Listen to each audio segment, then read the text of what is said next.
BNB news में आपका स्वागत है। मैं हूं पवन भारद्वाज। आज मुंबई के रेडिसन होटल में ओम टीवी का लॉन्च पार्टी रखी गई। ओम टीवी ओटीटी प्लेटफॉर्म लेकर आया है। अभी तक आपने ओटीटी को सुना होगा, इस पर काफ़ी बोल्ड और कंटेंट आते थे, लेकिन ये इंडिया का पहला ऐसा प्लेटफॉर्म होगा जिस पर धार्मिक प्रोग्राम आप देख पाएंगे।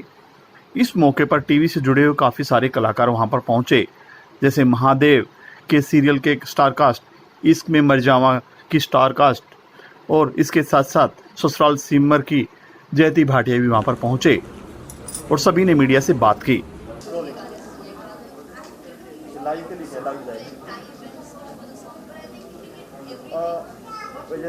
स्वागत है आपका। Thank you. क्या कहना चाहेंगे, आज ओटीटी का लॉन्च है और आप एज ए गेस्ट पहुंचे हैं? मुझे बहुत खुशी है कि आज का दिन जो है, जो कि हमारा स्वतंत्रता दिवस है, उस दिन हम ये खूबसूरत ऐप को लॉन्च करें जिसका नाम है ओम टीवी ऐप, जहां आप जो हमारी माइथोलॉजिकल स्टोरीज़ थी, हमारी जो हिस्टोरिकल स्टोरीज़ थी, जिस सिद्धांतों को लेकर हम इतने सेंचुरीज हम सनातन की बात करते हैं, वो सनातन तो हमारा कब से चल रहा है, तो वो उस हम ट्रेडिशन को, संस्कृति को लेकर यहाँ तक आए हैं और उससे हम एक नए तरीके से आज की जनरेशन के लिए प्रस्तुत करेंगे। तो ये बहुत कमाल का, मुझे तो ये बहुत पसंद आया, क्योंकि मैं हमेशा सोचती थी कि जब मैं अपने नए शूट पर बात करती हूँ, किसी बच्चों से बात करती हूँ, तो हाँ, वो रामचंद्र जी के बारे में जानते हैं, वो कृष्ण जी के बारे में जानते हैं, लेकिन बहुत सारी ऐसी कहानियाँ हैं जो मैंने अपनी नानी से सुनी थी और वो एवरीडे मैं अपने सोशल लाइफ में यूज़ करती हूँ। मुझे समझ में आता है कि अच्छा ये इसलिए हुआ, ये इसलिए हुआ। वो सब आजकल के बच्चे बहुत मिस कर जाते हैं, तो उन सबको दोबारा अपने रूट्स, अपनी जड़ों को याद दिलाने के लिए ओम टीवी ऐप जो है ये बहुत काम आएगा, बहुत काम आएगा। तो ऑल द बेस्ट, मैं बहुत खुश हूँ। आजकल वेस्टर्न की तरफ बढ़ते जा रहे हैं लोग, हिंदी बोलना अपमान समझते हैं। ऐसे टाइम में ऐसी ओटीटी लॉन्च होना, क्या कहना चाहेंगे? लोग हिंदी बोलते बोले हिंदी में नहीं बात करेंगे, इंग्लिश में बात कीजिए। देखिए, इंग्लिश में बात करना कोई गलत नहीं है, लेकिन हम अपनी मातृभाषा को भूलें, अपनी राष्ट्रभाषा को भूलें, ये ज़रूर गलत बात है। क्योंकि मैं काफ़ी दुनिया घूम चुकी हूँ अपने थिएटर के लिए, अपने डांस के लिए, और मैंने वहाँ सब देशों में देखा है कि वहाँ के बच्चे जो हैं या वहाँ के नागरिक जो हैं, वो कम से कम अपनी देश भाषा, अपनी राष्ट्रभाषा और अपनी मातृभाषा को ज़रूर याद रखते हैं। साथ में ये जो है उनको फॉरेन लैंग्वेज की बात करते हैं, लेकिन अंग्रेज़ी क्योंकि एक इंटरनेशनल लैंग्वेज बन चुका है, इसलिए उसके लिए कम्युनिकेट करना अच्छा है, लेकिन अपनी भाषा को भूल जाना, अपनी जड़ों को भूल जाना, जिस भाषा में हमने बातचीत करने का पहला शब्द सीखा, वो भूल जाना, वो मेरे ख्याल से बहुत ही गलत है। और अगर इस ओम टीवी ऐप के द्वारा हम वापस अपने भाषा को पाएँ, दोबारा से उस पर समझ सकें, सीख सकें, और आज की जनरेशन जो है उसको वापस आत्मसात कर सके, तो इससे बढ़िया बात और क्या हो सकती है, बताइए। डायलॉग है सिद्धांत जी, जो अभी शो चल रहा है आपका, उसमें डायलॉग भी है कि मर्यादा और सिद्धांत को लेकर। हाँ जी, मैं हमेशा ये लगता है कि उसमें कहा, वो कहते हैं कि आन मान और शान के लिए हम कुछ भी कर जाएंगे, लेकिन अपनी मर्यादा और अपनी इज़्ज़त के लिए हम किसी को माफ़ नहीं करते। लेकिन उसी तरह से मैं यही कहूँगी कि हमारे सनातन धर्म और हमारा जो सिद्धांत है और जो हमारी जो ट्रेडिशन है, जो संस्कार है, वो तो कभी नहीं छूटना चाहिए, कभी भी नहीं। हाँ, मॉडर्न ज़िंदगी में बहुत सारी नई नई चीज़ें आती रहेंगी और हम मॉडर्निज़्म की तरफ बढ़ भी रहे हैं, लेकिन अपने पुराने अच्छे सिद्धांत को कैसे भूल जाएं।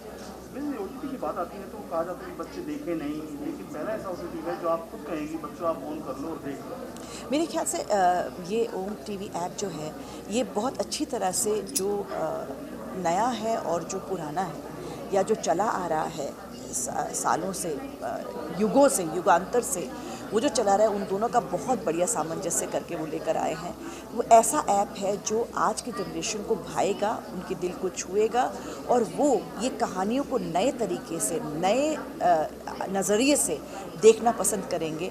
और बहुत सारी बातें, बहुत सारी चीज़ें जो हम अपने देश के बारे में भूल चुके हैं, अपने सनातन धर्म के बारे में भूल चुके हैं, अपनी संस्कृति के बारे में भूल चुके हैं, उन बच्चों को एक नई तरीके से देखिए। ऐसा होता है कि हम संस्कृत, शास्त्रीय संगीत यंगस्टर्स को बहुत बुरा लगता था, लेकिन जब हमने उस पर थोड़ा सा बीट डाला, थोड़ा सा उसको कुछ एक मॉडर्नाइज़ किया, तो बच्चे उसको सुनने लगे। और फिर उसके बाद उनको लगे कि अरे ये कौन सा राग है, ये कौन सा राग है, फिर वो असली राग पे जाने लगे। तो मुझे लगता है जैसे हम बच्चों को कड़वी दवाई खिलाने से पहले थोड़ी मीठी गोली देते हैं ना, तो थोड़ा मुलम्मा चढ़ा के, तो मुझे ऐसा लगता है कि ओम टीवी ऐप जो है वो थोड़ा सा इस तरह का है, जो कड़वी दवाई के ऊपर मीठी एक टैबलेट की तरह है, जो बच्चों के लिए अच्छा होगा और फिर वो अपने जड़ों तक पहुंच पाएंगे, अपने दिल की रूह की आवाज़ को सुन पाएंगे। ये ऐसे आर्टिस्ट आपसे जानना चाहेंगे कि हर आर्टिस्ट का एक होता है कि मैं धार्मिक करता हूँ, मैं बोल्ड सीन करता हूँ, तो धार्मिक करने वालों के लिए बहुत ही कम प्लेटफॉर्म थे, बहुत ही गिने चुने। तो क्या कहना चाहेंगे, सबके लिए रास्ता खुल गया। लेकिन आप ये भी देखिए कि हमारे जितने भी धार्मिक शोज़ हैं या फिर हिस्टोरिकल शोज़ हैं, वो टेलीविज़न पर हो या OTT प्लेटफॉर्म पर हो या फिल्म के लिए हो, वो करते बहुत अच्छा है। लोग उसको देखना पसंद करते हैं क्योंकि उसमें ग्रैंडियर होता है, उसमें किरदार ऐसे होते हैं कि लोगों को अच्छा लगता है देखना, उनको पसंद आता है।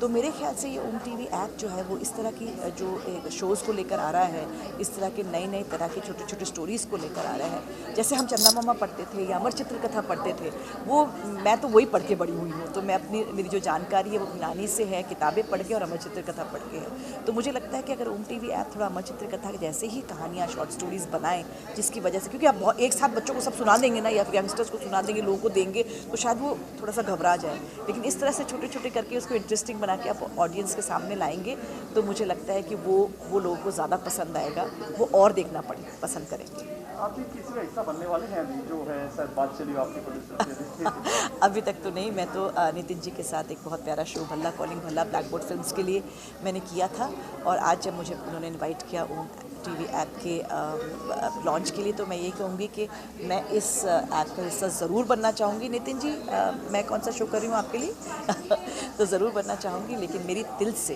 तहे दिल से ओम टीवी ऐप और नितिन जी और ब्लैक बोर्ड फिल्म्स को बहुत बहुत मुबारक, बहुत शुभकामनाएँ। ये OTT ऐप बहुत बढ़िया करे और लोगों के दिलों के, घरों के अंदर, दिलों में समा जाए। आखिरी सवाल, बिग बॉस देखते हैं आप? अभी जो शुरू हुआ है OTT पर? नहीं, बिल्कुल नहीं देख पा रही हूँ, क्योंकि हमारे देख नहीं पा रही हूँ। देख नहीं पा रही हूँ, और पिछला लास्ट 2-3 मैंने देखे भी नहीं हैं, क्योंकि अब उसमें बहुत झगड़ा होने लगा है और मज़ा कम, और मतलब किरदारों के बारे में जो एक्टर्स वहाँ पर आते हैं, जिनकी ज़िंदगी में जानना चाहती हूँ वो असल में कैसे हैं, वो झगड़े वगड़े में, झमेलों में ना वो कहीं गुम हो जाता है। तो मैं उस एक्टर की असलियत जानना चाहती हूँ, मैं उस जितने भी, या चाहे वो कॉमन लोग आते हैं, एक्टर्स आते हैं, वो कहीं इन सब चीज़ों में ना गुम जाता है। तो it is more of a rather, मैं कहूँगी कि अब लोगों को समझ नहीं आता TRP बढ़ाने के लिए या कुछ भी करने के लिए ना, तो वो मुझे, क्योंकि हर चीज़ में एंटरटेनमेंट होना बहुत ज़रूरी है, we are in the entertainment industry, लेकिन एंटरटेनमेंट का मतलब ये नहीं है कि आप इस तरह की चीज़ें दिखाएं, वायलेंस दिखाएं या गलत बोलना दिखाएं। अब ऐसा मुझे लगता है, ऐसे शोज़ को देखकर लोगों को लगता है कि आपस में गलत बात करना, आपस में जवाब देना, आपस में लोगों के पास चढ़ के बोलना बहुत बहुत अच्छी बात है, क्योंकि यही लोग देखना पसंद करते हैं, शायद मुझे पसंद नहीं है। अभी आपके शो के लेकर बात करें, क्या कहना चाहेंगे, क्या चल रहा है? मैं ससुराल सिमर का सीज़न 2 कर रही हूँ। सीज़न 1 7 साल चला ससुराल सिमर का, आप लोगों के प्यार की वजह से माता जी को बहुत प्यार मिला। अब मैं बड़ी माँ का रोल कर रही हूँ, इस पर भी धीरे धीरे प्यार मिल रहा है, लेकिन ये थोड़ा ज़्यादा कॉम्प्लिकेटेड कैरेक्टर है माता जी से। माता जी बड़ी ट्रस्ट वाली लड़की थी, बड़ी औरत थी, और बड़े उनका दिल में प्यार था, और वो दुनिया बहुत माफ़ी थी उनके दिल में। लेकिन गीतांजलि देवी एक ऐसे मुकाम से चल कर आई हैं, अपनी हाँ दबंग है, लेकिन उनके दिल में थोड़ी माफ़ी कम है, थोड़ा ट्रस्ट कम है, और लेकिन हाँ, परिवार को लेकर, अपने ख़ानदान को लेकर वो भी चलना चाहती है। लेकिन वो जनरेशन ससुराल सिमर का जो था, वो अलग जनरेशन था, वो माता जी को एकदम ऐसे ऊपर रखते थे। लेकिन गीतांजलि देवी के जो बच्चे हैं, जो ख़ानदान में लोग हैं, वो क्वेश्चन करते हैं उनके बिलीव्स को, उनके जो जिस चीज़ को लेकर आज वो लड़ती हैं, वो बच्चे क्वेश्चन करते हैं। तो मुझे लगता है कि it's a much more contemporary show than Sasural Simar का सीज़न 1। तो ये आपकी और मेरी कहानी है, क्योंकि आपके घर में आप बड़ों से सवाल करते हैं। पहले हम सवाल नहीं करते थे, आजकल के बच्चे करते हैं, तो वही दिखा रहे हैं हम लोग। लेकिन कहानी बहुत अच्छी चल रही है, लोगों को पसंद आ रहा है, मेरा किरदार भी पसंद आ रहा है। मुझे लगा था माता जी के बाद शायद बड़ी माँ पसंद ना आए, लेकिन नहीं, उतना ही प्यार मिल रहा है। Thank you. जी, नमस्ते, मैं जयती भाटिया। मैं अपने ऑडियंस को आज स्वाधीनता दिवस पर, यानी कि 15 अगस्त की बहुत बहुत शुभकामनाएं देना चाहती हूँ, और सबसे यही कहूँगी कि देश हमारा है, हमें इस देश के लिए बहुत कुछ करना है, इस देश को वापस।